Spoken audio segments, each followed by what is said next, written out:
Keadaan market ini lagi gila banget ya guys. Nggak bisa disangka kelakuan satu orang ini bakalan bikin market satu dunia itu gejolak luar biasa. Tapi di saat market crash, setiap kali itu gue percaya kita bakalan dikasih kesempatan buat dapetin cuan yang gede, bisa di saham, bisa di kripto, bisa di bisnis. Yang penting kita punya peluru dan kita punya kesabaran. Atau kalau misalnya kalian emang nggak terlalu percaya sama saham atau kripto pun, gue harap ini bisa jadi pengingat buat kalian-kalian yang diketawain beli obligasi atau reksadana gara-gara return kalian itu cuman 6-8% setahun. Di momen seperti ini, udah nggak ada ya yang ketawain kalian beli obligasi gara-gara cuma dapat 6 atau 8%. Emang secara long term, kalian bisa aja kalah returnnya. Tapi gue tahu banyak dari kalian yang mau hidupnya itu tenang, supaya kalian bisa fokus di kerjaan atau di bisnis. Anyway, si Andrew aja targetinnya itu 6% setahun kok dari total portfolio dia. Dan justru pelajaran dari podcast ini buat ngingetin kita semua supaya tidak terlalu serakah. Ini udah maksimal di bisnis, terus ada sisanya gue diversifikasi semua harus ada.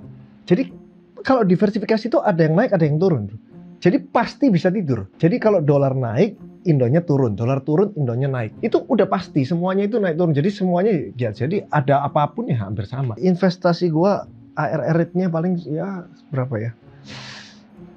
6 lah ya. 6%. 6-7 lah. Jadi ini 4 instrumen terbaik buat lindungin kekayaan kita saat market crash. Dan gue bakalan sharing resiko masing-masing dan juga potensi cuannya. Let's go.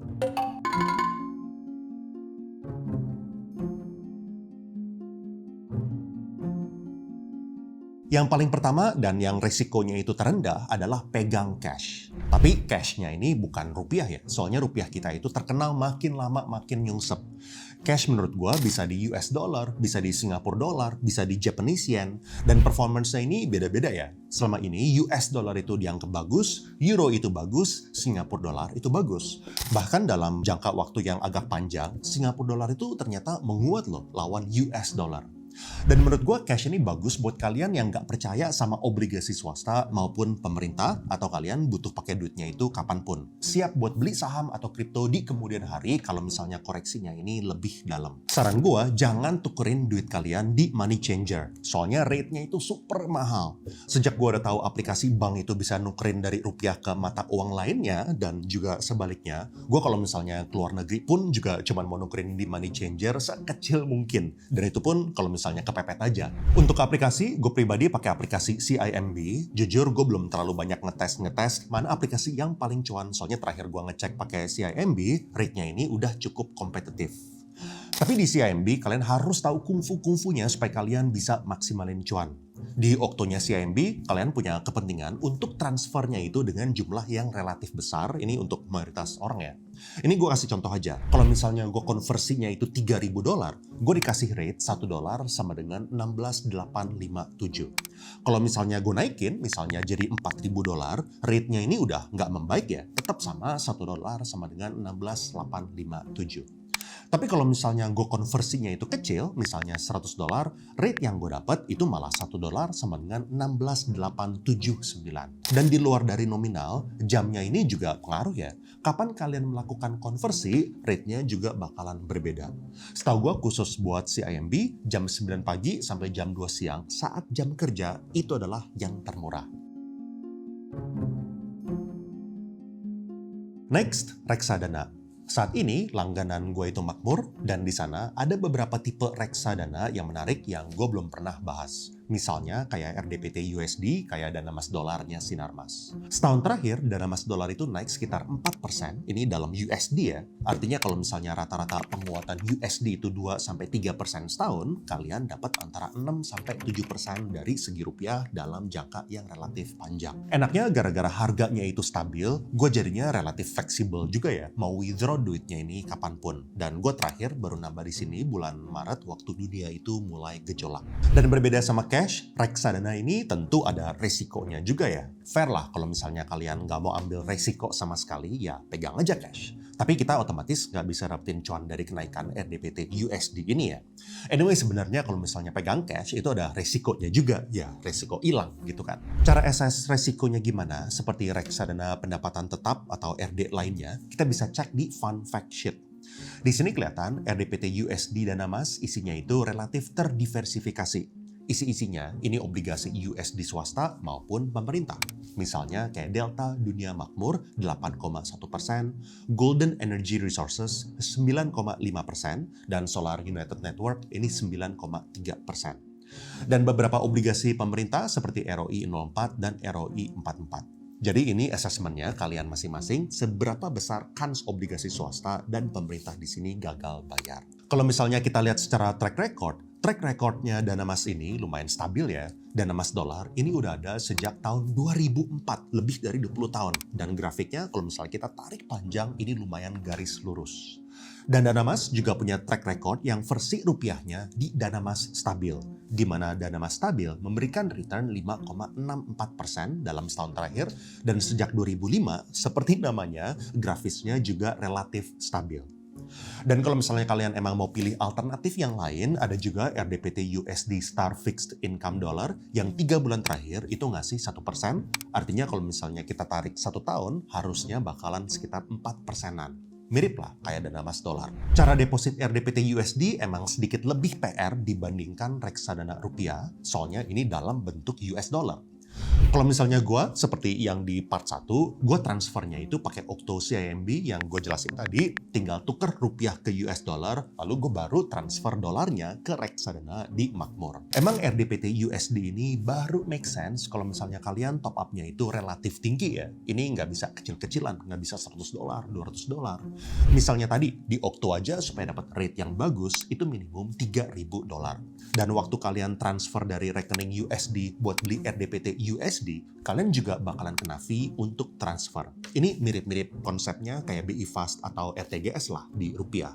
Tapi gara-gara ini dolar, sekali transfer ini sebesar $25. Jadi kalau misalnya asumsinya ini dua arah, setor duit dan tarik duit masing-masing $25, totalnya itu jadi $50. Ini makanya menurut gua sekecil-kecilnya itu di angka 2.500 atau $3.000 lah. Ini gua simulasin aja ya. Kalau misalnya kalian transfer $5.000, kalian bakalan kena $25 saat masukin duit dan $25 saat keluarin duit alias 1% buat bolak-balik.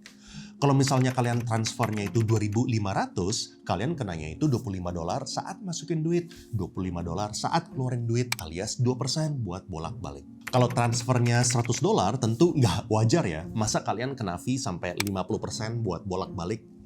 Dan tentu ini skenario-nya juga berbeda-beda. Misal, kalau kalian transfernya itu 2.500, 2.500, 2.500, 2.500. Lalu kalian tariknya itu $10.000 di saat yang bersamaan, ini hitungannya udah berbeda ya. Kalau misalnya di sini jadinya itu satuan persen. Intinya poinnya kalian kelihatan lah, lebih gede kalian transfernya, lebih kecil biaya transfer secara persentase. Dan disclaimer juga, di sini gue belum tes pakai bank lainnya. Misal kalau transfer pakai BCA, kalau misalnya transfer pakai rekening Sinarmas juga, apakah fee-nya ini jadi berbeda atau enggak?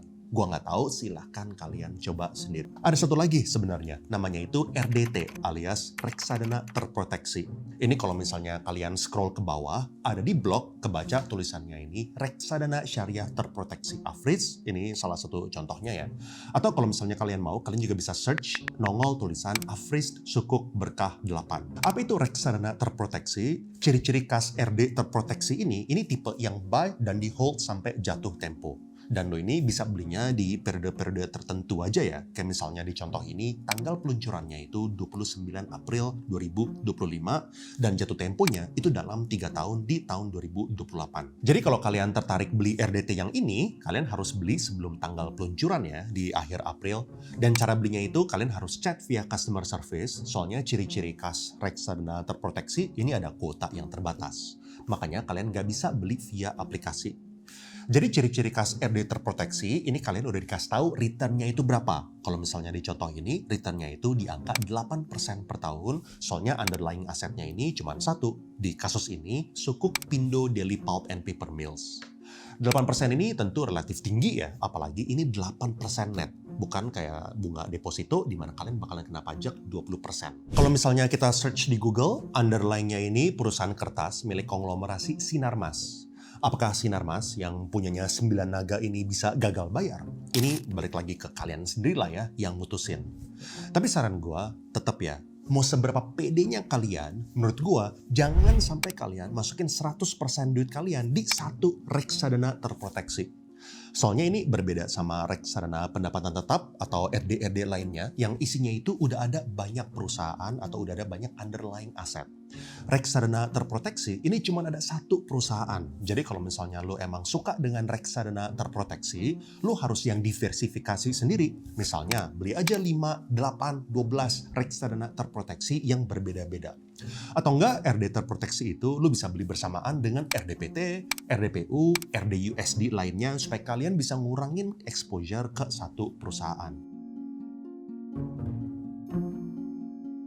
Yang seterusnya itu Indon. Buat yang belum familiar, Indon itu adalah obligasi pemerintah Indonesia tapi denominasinya ini dalam US dollar. Jadi secara sederhana, lo itu minjemin duit ke negara Indonesia tapi dalam bentuk dolar dan negara bakal bayar kupon plus pokoknya dalam US dollar juga. Otomatis lo bisa lindungin diri dari pelemahan rupiah ya, dan ini dijamin langsung sama pemerintahan Indonesia.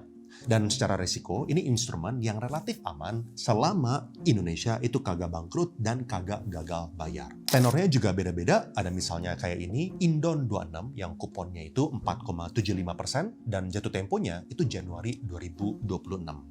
Gampangnya ini lihat dua angka terakhir ya, Indon 26 artinya jatuh temponya itu 2026.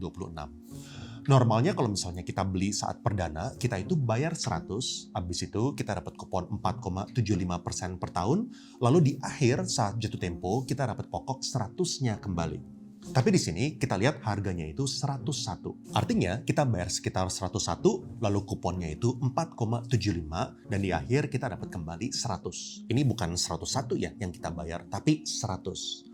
Kalau dihitung-hitung, cuannya itu sekitar 3,5%. Ada lagi misalnya kayak Indon 50. Ini tuh kuponnya 3,5% dan jatuh temponya itu sesuai nama Indon 50, artinya expire tahun 2050 di bulan Februari. Ini sampai jenggotan dan rambut gue putih ya, ini baru jatuh tempo. Tapi kalian bisa beli di harga diskon, yaitu di harga sekitar 70-an ya sekarang.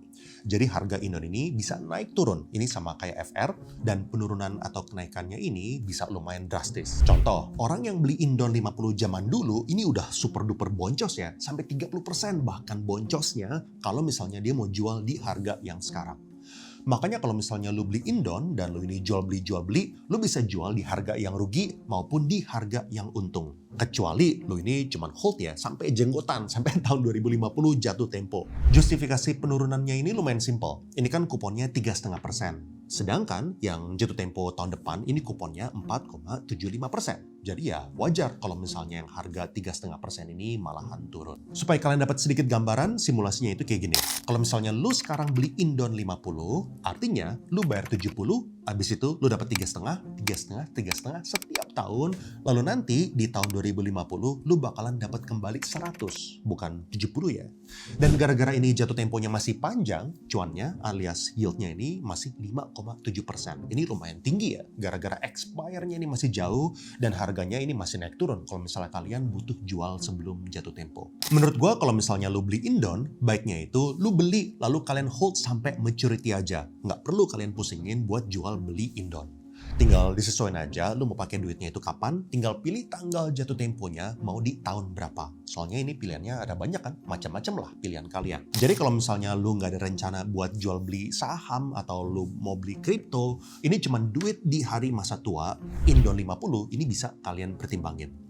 Lumayan lah dapat cuan 5,7% plus rata-rata penguatan USD ini kalau misalnya kita asumsi tarik sampai 2050 ini masih sama seperti sejarah, itu 2-3%, artinya sama dengan 8%. Kalau misalnya gue pribadi, gue kurang suka ya yang lama-lama gini sampai 2050. Tapi bisa aja dari kalian ada yang suka. Gue sukanya itu lebih short term kalau Indon, dan terakhir gue explore-nya itu lewat RM Bank HSBC. Gue belum pernah coba beli pakai aplikasi bank ya, tapi gue lihat aplikasi kayak BCA itu juga nawarin. Overall, ini salah satu instrumen yang menarik untuk menjaga kekayaan dan resikonya ini relatif aman. Ingat ya, bukan 100% aman. Duit kalian bisa angus juga kalau misalnya Indonesia ini sampai gagal bayar dan sampai bangkrut. Tapi ya harusnya Indonesia nggak sampai segitunya lah. Kita harapkan Indonesia nggak akan pernah gagal bayar utang ya di kemudian hari.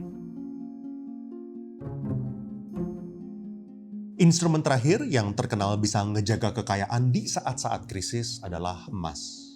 Untuk emas, kalian bisa beli digital gold maupun physical gold alias emas batangan. Kungfu buat beli emas itu kayak gini, kalau misalnya lu nabungnya itu kecil-kecil, misalnya sejuta, gue saranin kalian belinya itu emas digital. Tapi kalau misalnya lu nabungnya itu sekali gebuk gede, misalnya 100 juta, 300 juta, 1 miliar, gue lebih prefer untuk belinya itu pakai emas batangan. Kenapa kayak gitu? Soalnya emas batangan itu selisih jual belinya super gede kalau misalnya kalian nabungnya itu kecil-kecil. Misalnya kayak gini, kalau misalnya lu belinya itu 1 gram di Antam, harga per video ini di shoot itu 1,7 juta, dan kalau misalnya lu jual, harganya itu 1,6 juta. Artinya selisihnya itu hampir 8,5%. Sedangkan kalau misalnya lu belinya itu yang 10 gram, harga belinya itu 17-an juta dan harga jualnya ini hampir 16-an juta. Selisihnya itu 7,5%. Kalau misalnya lu belinya itu yang 100 gram, harga belinya itu 170 juta dan harga jualnya ini 158 juta. Selisihnya ini 6,9%. Jadi kelihatan ya, lebih gede batangannya, margin antara jual beli ini otomatis lebih kecil alias lu juga lebih con.